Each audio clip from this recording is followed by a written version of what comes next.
Hi there, and welcome to the show. I'm Tanya Matthews. And I'm Phillip Brown. Today we're checking out a place with some very powerful scenery. That's right. As you may have already guessed, Niagara Falls. There's no end to the attractions here, but the falls themselves are by far the biggest draw.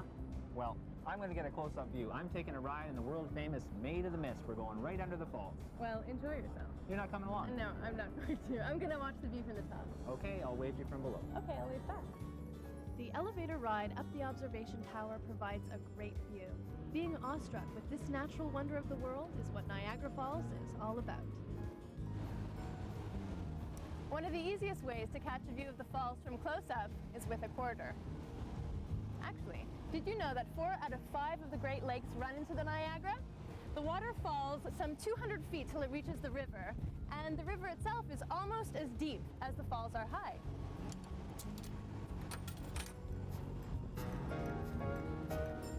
Niagara Falls sits along the Canada-US border right where the I-90 meets Highway 62. The falls are located in Niagara Reservation State Park and can be accessed right from the downtown core. With all of the tour buses that come through here, the park roads are wide and smooth and very RV-friendly.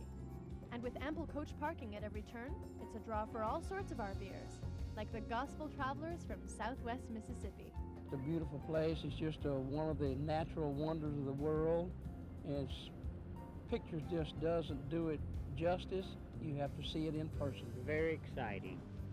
The falls at Niagara have been about 12,000 years in the making. Over time, they've moved over 7 miles upstream from where they started, and in the process of moving, they carved out the Niagara Gorge. Every year, erosion moves the falls upstream about an inch, and if you don't mind getting wet, you can watch the process happen. Speaking of which, you seem pretty dry, Phillip. Do you plan to stay that way? It's always a good time, and you know, it's fun. You get really close, you get kind of wet. It's, you know, it's good, it's fun, it's safe, it's not scary. I mean, every time you come back, it's always wow. I guess you're supposed to wear this before you go into the falls, but I'm holding off to the last possible minute. Then I'll probably put it on. So we'll see how wet it gets.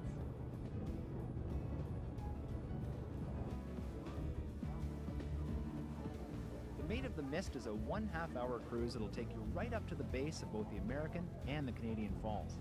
You can feel the coolness of the water as soon as you leave the dock.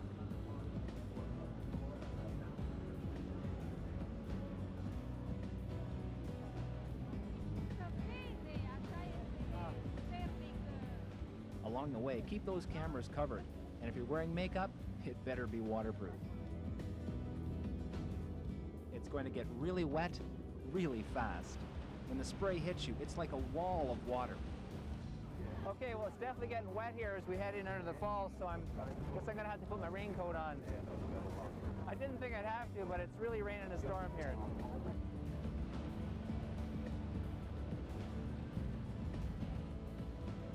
The original Maid of the Mist was a coal-fired steamboat.